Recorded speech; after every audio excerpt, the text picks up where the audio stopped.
Selamat malam teman-teman semua. Terima kasih atas semangatnya pada malam hari ini kita berkumpul ya membahas perkuliahan teknologi informasi untuk manajemen. Ini adalah pertemuan kita yang pertama. Jadi saya senang sekali ketemu dan berkenalan dengan teman-teman semua pada malam hari ini ya. Saya tahu teman-teman juga sibuk dalam pekerjaannya karena ini kan kelas khusus ya, kelas intensif untuk karyawan dan ya saya hargai semangatnya. Sekali lagi saya ucapkan terima kasih dan saya mau tahu teman-teman semua ya, silakan on kameranya biar saya bisa sapa satu demi satu ya, biar kita lebih dekat lagi berkenalan. Saya sapa Nia Koyima, selamat malam. Malam, Pak.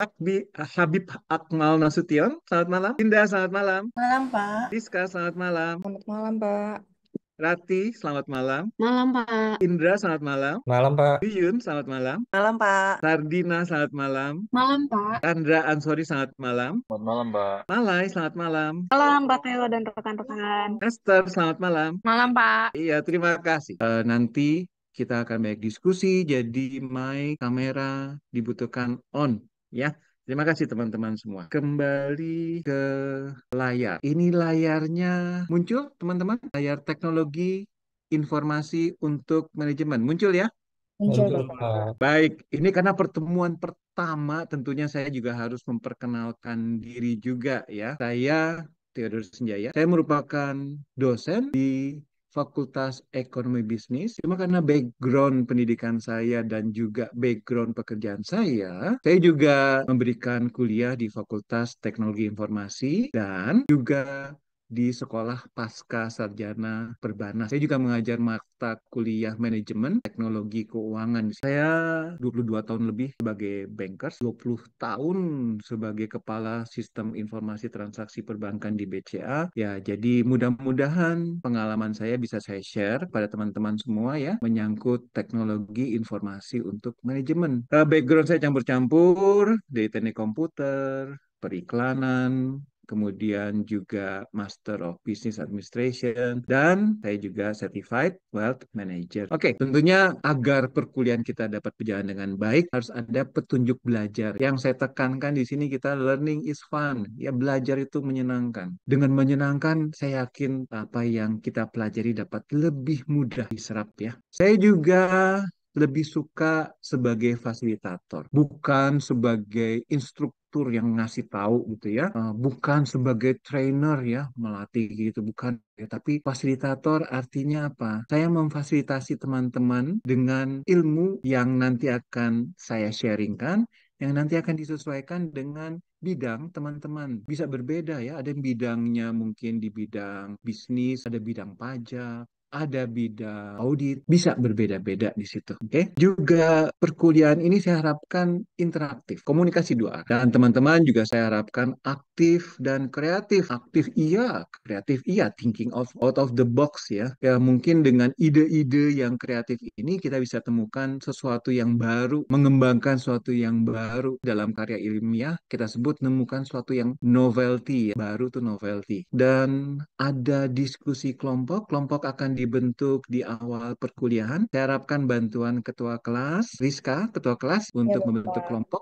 Satu kelompok 4 orang. Dan kelompok ini nanti akan membuat presentasi kelompok. Kemudian setiap pertemuan ada pretest, post-test, dan feedback. Pretest, post-testnya akan cepat. Pertanyaan-pertanyaan singkat dijawab cepat. Post-test juga nanti akan dijawab. Saya juga mengharapkan adanya pemahaman yang sangat baik di situ. Saya akan lihat hasil post-testnya. Juga feedback dari teman-teman untuk setiap perkuliahan agar kita bisa lebih baik lagi. Materi perkuliahan, tugas quiz ada di Learning Management System di learning.perbanas.id. Teman-teman pastikan sudah mempunyai user ID dan passwordnya di sana. Silakan dicoba. Jika ada kendala, hubungi administrator di learning.perbanas.id. Kuliah kita tepat waktu. Saya harapkan teman-teman mahasiswa join Zoom sebelum waktunya, karena kalau kita join Zoom mungkin butuh beberapa waktu untuk koneksi. Juga kamera Zoom-nya on agar kita juga merasakan suasana di kelas. Ini tugas presentasi kelompok dalam bentuk presentasi PowerPoint, Canva, atau bentuk yang sudah sangat dikuasai dengan baik. Tentunya ada makalah. Nanti topik-topik dalam minggu pertama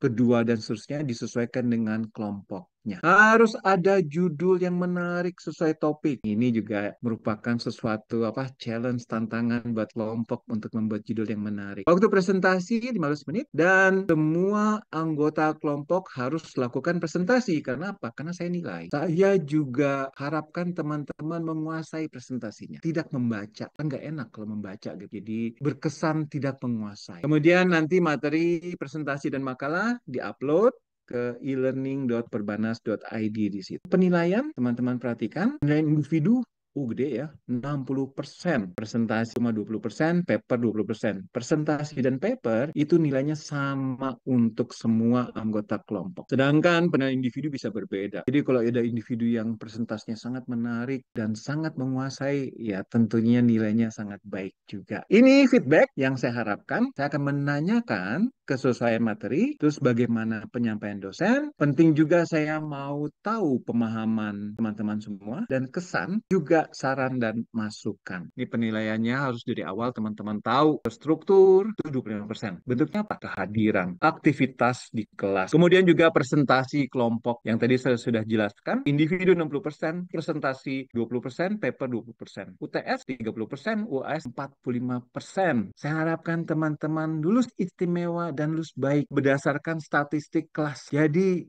teman-teman yang lulus istimewa nilainya A atau A minus itu lumayan loh dibandingkan dengan lulus yang baik. Pertama kali sebelum kuliah, saya harapkan teman-teman set goal-nya. Ini udah saya kirim ya sebelumnya di WhatsApp grup kita ya. Saya titip ke ketua kelas. Dari awal juga saya sampaikan textbook yang digunakan dalam perkuliahan. Oke, kan saya bilang kuliah kita interaktif gitu ya. Saya mau bertanya, menurut kalian teknologi informasi untuk manajemen adalah apa nih? Silakan raise hand, silakan. Siapa yang mau menjawab? Mas Indra Hukama, silakan. Yuk, setelah itu nanti Mas Habib ya. Kalau menurut saya, teknologi informasi untuk manajemen ini adalah segala macam eh, infrastruktur yang dibutuhkan, baik itu software ataupun hardware, untuk mendukung manajemen mencapai target atau objek goals dari perusahaan, Pak. Baik itu untuk mencapai profit yang tinggi atau untuk melebarkan pasar. Seperti itu, Pak. Keren. Wih, penjelasan lengkap. Terima kasih, Mas Indra.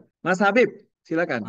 Mungkin saya nggak jauh beda dari Mas Indra, Pak, tapi poin yang saya ingin tambahkan itu kayak TIK ini sebagai alat untuk mendorong suatu perusahaan atau organisasi untuk dapat dengan mudah mengambil keputusan yang sudah dibantu oleh TIK tersebut, begitu, Pak. Itu juga eh, katanya sih nggak gitu jauh beda, tapi kan menurut saya itu juga suatu hal yang penting ya, mengambil keputusan. Malai, silakan. Terima kasih, Pak. Kalau menurut pendapat saya sih, pendapat awam aja ya, Pak, ini, Pak. Jadi teknologi informasi ini adalah berkaitan dengan penggunaan sistem informasi di perusahaan kita masing-masing, which is itu pasti akan berbeda setiap perusahaan, baik itu dari mulai entry data, pengolahan data, pengiriman data, informasi, kemudian kita dibuat menjadi satu keputusan, bahkan bisa membuat menjadi satu nilai bisnis yang berguna buat perusahaan tersebut. Yang jelas, hal ini pasti berkaitan dengan para petinggi yang dapat mengambil keputusan yang strategis buat perusahaan.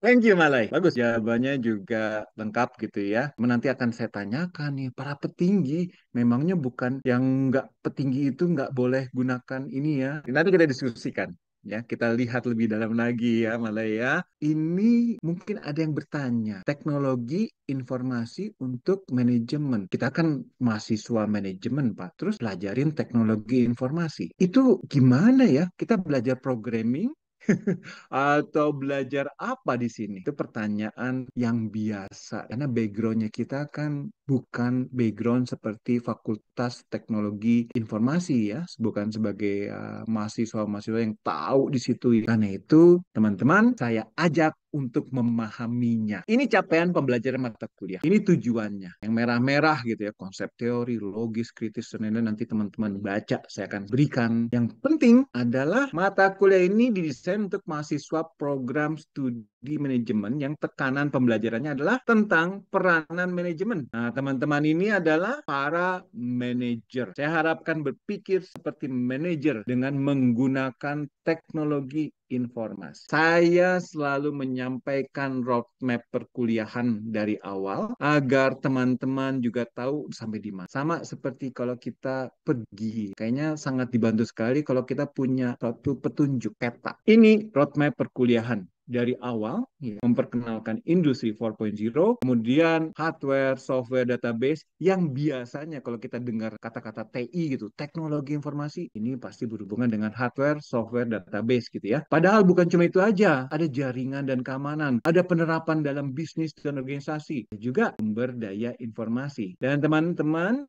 ingat presentasi kelompok. Setelah itu kita akan review lagi sebagai persiapan UTS. Karena ini 16 kali pertemuan, UTS kita ada di pertemuan ke-8. Setelah UTS, kita akan masuk ke implementasi di sistem enterprise, ada supply chain management dan customer relationship management, ya, dua hal yang sangat penting dalam sistem enterprise. Kemudian, tadi udah singgung-singgung menyangkut decision support system, pengambilan keputusan dari mana? Tentunya harus ada pemahaman knowledge management system, penerapannya dalam bisnis, e-business, e-commerce, kemudian ada media sosial, presentasi kelompok lagi, dan persiapan ujian akhir semester. Ini 16 kali pertemuan. Ini pertemuan kita pertama, membahas industri 4.0. Pretest dulu, teman-teman. Waktunya 2 menit. Silakan di-scan. Oke, hasilnya sudah saya lihat. Kita lanjut. Pretestnya kan gampang ya. Revolusi apa gitu kan. Biar teman-teman lebih menarik mengikuti perkuliahan, saya mau putarkan satu video. Did you know 2023? Ya, kita nonton. There has never been a bigger force for change than technology. It changes absolutely everything about the way we live, the way we get around, the way we eat, even the way we talk to each other.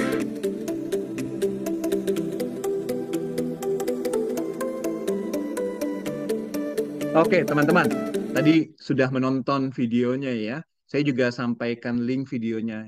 Itu menyangkut hal yang sangat baik, bagaimana terjadi perubahan, perkembangan orang-orang di dunia ini menggunakan teknologi, bagaimana kita melihat data-datanya ya. Itu video yang sangat menarik. Kita akan bahas industri 4.0. Ada cyber di situ, ada digital, ada internet. Kita merasakan perubahan yang sangat-sangat signifikan di industri 4.0. Apa aja sih? Kita bahas apa aja, tentunya ada yang pencetusnya ya, industri Revolution 4.0, yang pencetusnya adalah Klaus Schwab. 6 komponen penting industri 4.0, ada Internet of Things, ada cloud computing, ada AI, ada machine learning, edge computing, cyber security, digital twins, Internet of Things, iya berarti semua barang-barang yang ada gitu ya bisa terhubung di internet.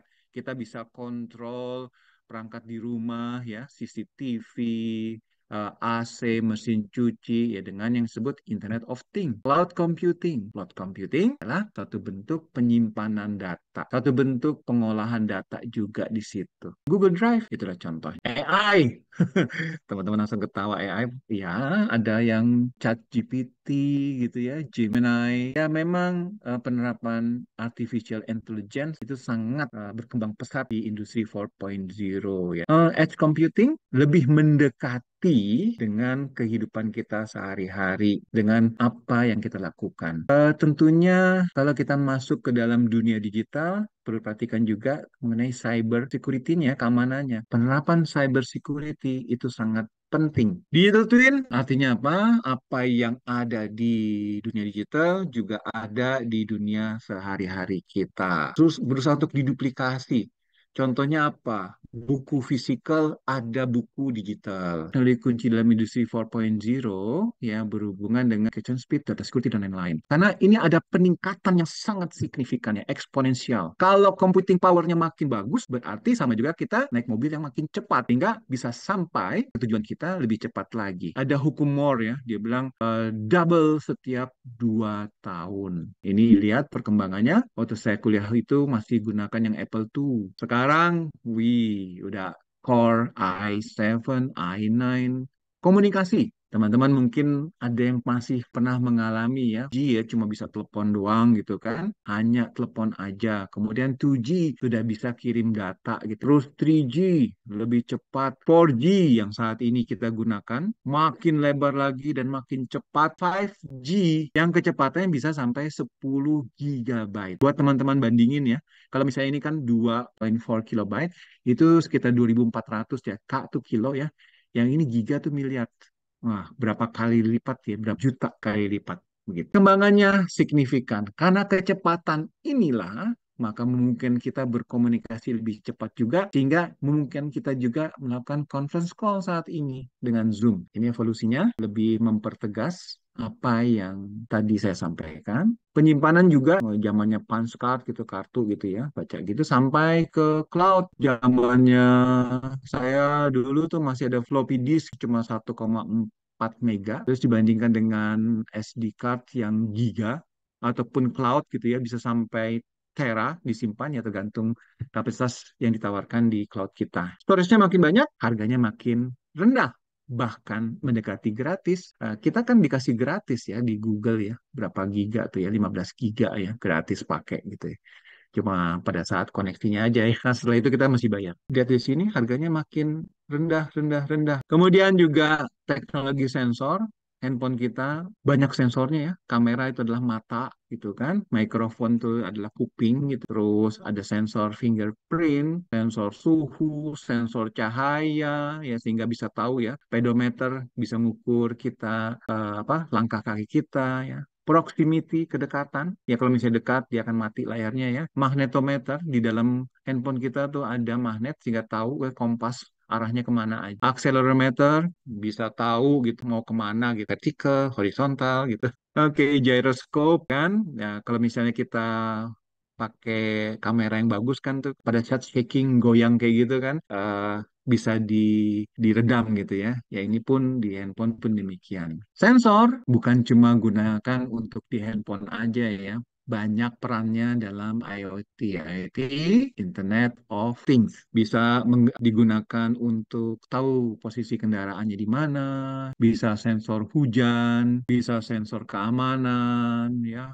Misalnya apa? Lampu gitu ya, orang lewat, lampunya nyala.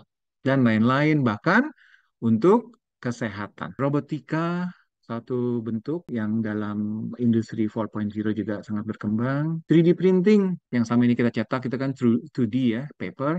Kalau 3D itu udah seperti barang jadi. Apa yang terjadi dalam 3D printing? Udah seperti barang jadi, nggak perlu lagi motong-motong bahan, nggak perlu lagi rakit. Akibatnya kan lebih cepat menghasilkan produknya. Juga sampah yang dihasilkan sedikit. Dampaknya, oke, dalam industri otomotif ada self-driving truck and bus. Jadi kalau ini self-driving nggak dibutuhkan lagi driver. Nah, kalau driver kan capek gitu ya. Ini kan nggak capek gitu. Terus saya bisa jalan terus gitu ya, sesuai dengan apa target tujuannya. Taksi pun juga sudah ada ya, self-driving taksi. Tadi kita ngomongin tanpa pengemudi. Nilai bisnisnya apa? Artinya kalau misalnya dengan pengemudi human, kemungkinan ada human error sehingga ada tingkat kecelakaan yang cukup tinggi. Nah, kalau gunakan dengan teknologi internet yang kapasitasnya cepat sekali, berarti ini akan mengurangi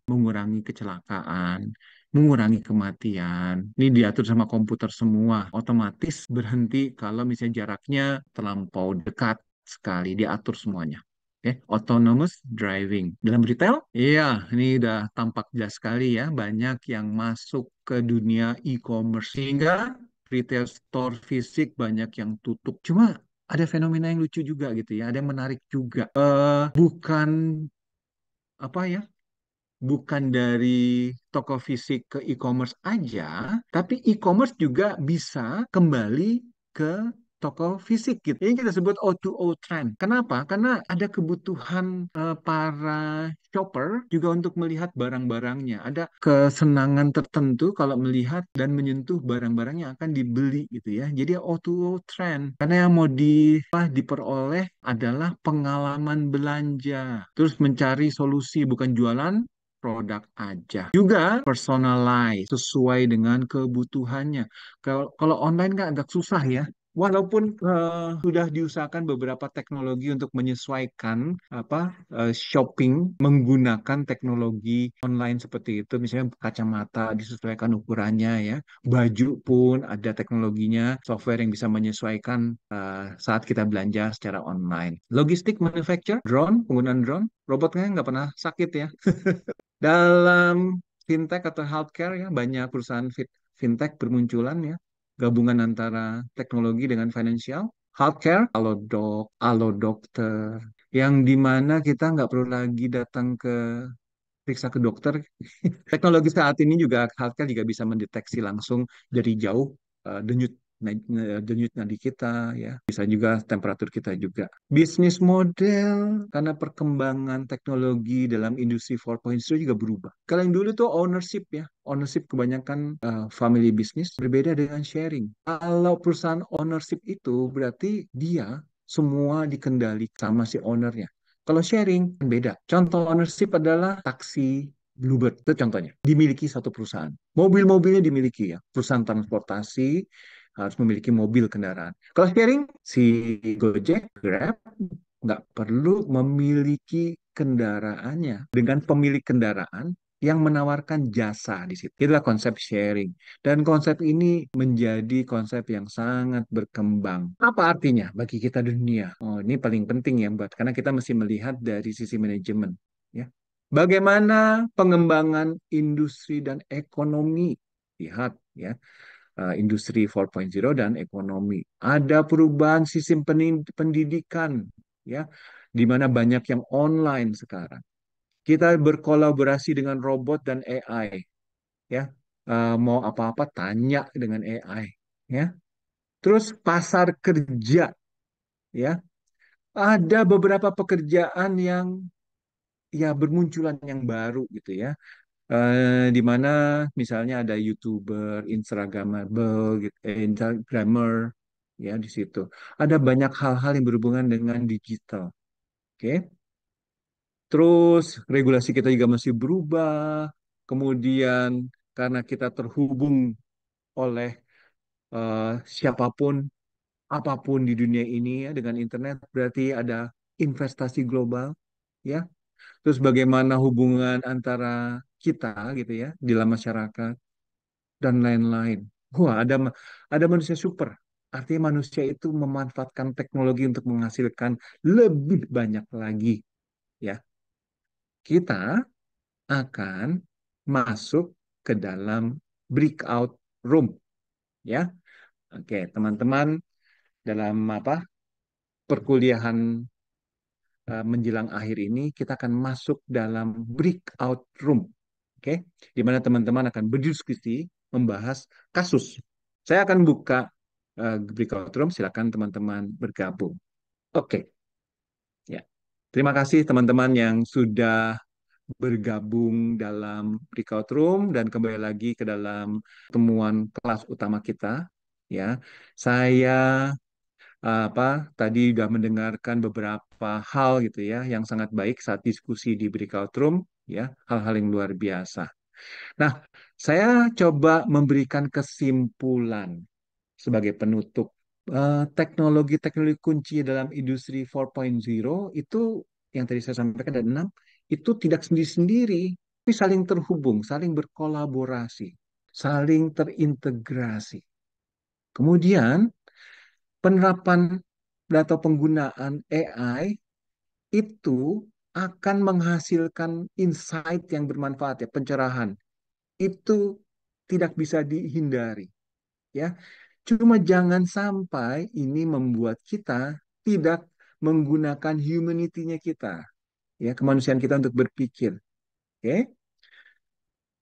Memang ini akan membantu untuk mempercepat pekerjaan dalam mengontrol robot, mesin dan lain-lainnya, ya. Tapi tetap humanity kita harus menjadi hal yang utama.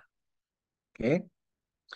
Terus teknologi-teknologi kunci ini merevolusi beberapa industri, ya. Jadi beberapa industri baru bermunculan dan kita dituntut untuk memahami lebih baik lagi teknologi-teknologi ini, ya, agar bisa sukses di era industri 4.0.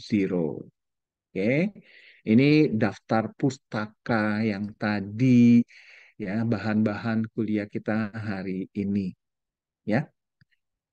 Silakan teman-teman yang mau bertanya, silakan. Malai sudah angkat tangan ya. Iya malam Pak, maaf mau tanya Pak. Tadi kita sudah bahas mengenai eh 4.0 gitu Pak. Berkaitan dengan pernyataan tadi saya sebelumnya Pak, kan tadi Bapak ada sedikit utang gitu Pak untuk menjelaskan lebih lanjut gitu Pak. Kira-kira menurut Bapak sendiri bagaimana gitu Pak tentang teknologi informasi manajemen ini dapat memberikan satu keputusan atau bahkan kebijakan untuk para manajerial level up. Terima kasih Pak. Terima kasih Malai. Iya, saya diingatkan untuk bayar hutang. Ya, tadi saya sudah sampaikan beberapa teknologi kunci di situ ya. Teknologi kunci itu sebetulnya harus mempermudah dan mempercepat kita. Oke. Terus saya juga masih menyampaikan eh, penggunaan data dalam industri 4.0 ini. Ya, data ini sangat penting untuk mengambil keputusan. Ya, sangat penting. Ya, Malai bertanya lebih awal ya. Kita akan ada di perkuliahan sumber daya informasi ya di situ. Oke, kita akan memahami nanti bagaimana data bisa diolah menjadi informasi ya, itu distrukturkan gitu ya, diorganize ya sehingga lebih mudah dibaca ya. Sehingga dari situ akan menjadikan suatu pemahaman buat kita ya, knowledge buat kita. Oke. Knowledge itu akan menjadi kebijaksanaan berikutnya. Itu ya data, informasi, knowledge, dan wisdom. Urutan itu nanti akan menjadi hal yang penting untuk menjawab pertanyaan Malai dalam mengambil keputusan. Ya, pertama data itu fakta-fakta yang terjadi, kemudian kita kelompokkan. Ya, terus yang membedakan berikutnya di kita adalah bagaimana pemahaman kita di pengetahuan. Nah, disitulah peran manajer. Ya, mengapa ada manajer yang eh, pintar mengatasi suatu permasalahan? Mengapa ada manajer yang agak sulit gitu ya memahaminya? Ya, disitulah titiknya. Dari pengetahuan yang dipahami oleh si manajer itu, ya, pemahaman manajer itu yang masing-masing berbeda, itu dapat dikembangkan suatu strategi lebih lanjutnya, wisdomnya situ. Ya, itu jawaban saya dulu ya, Malai. Semoga nanti jadi dasar untuk perkuliahan berikutnya. Makasih, Malai. Terima kasih Pak untuk jawabannya. Oke, berhubung waktu kuliah yang sudah cukup lama ya, ini sudah menjelang akhir dan tadi ada beberapa tanya jawab teman-teman ya. Eh, saya meminta teman-teman menjalankan post-test dan memberikan feedback. Silakan teman-teman di-scan atau juga bisa mengetikkan ini bit.ly ya /tim 2024 dash fit ya. Oke. Terima kasih teman-teman atas semangat perkuliahan malam hari ini ya. Eh, Waktu perkuliahan dan diskusi selama 2 jam ini yang sungguh luar biasa ya. Banyak pertanyaan-pertanyaan dan masukan-masukan dari teman-teman juga ya. Tadi diskusi dua arah yang sangat baik dari teman-teman semua ya. Pertanyaan-pertanyaan yang sangat baik juga. Semoga menambah insight kita, pencerahan kita untuk pemahaman teknologi informasi manajemen khususnya bagi sesi pertama kita Industri 4.0. Oke, izinkan saya tutup perkuliahan pada malam hari ini. Semoga teman-teman sehat selalu. Selamat malam. Malam, Mbak. Selamat Selamat, malam. Terima kasih ya, Pak. terima kasih.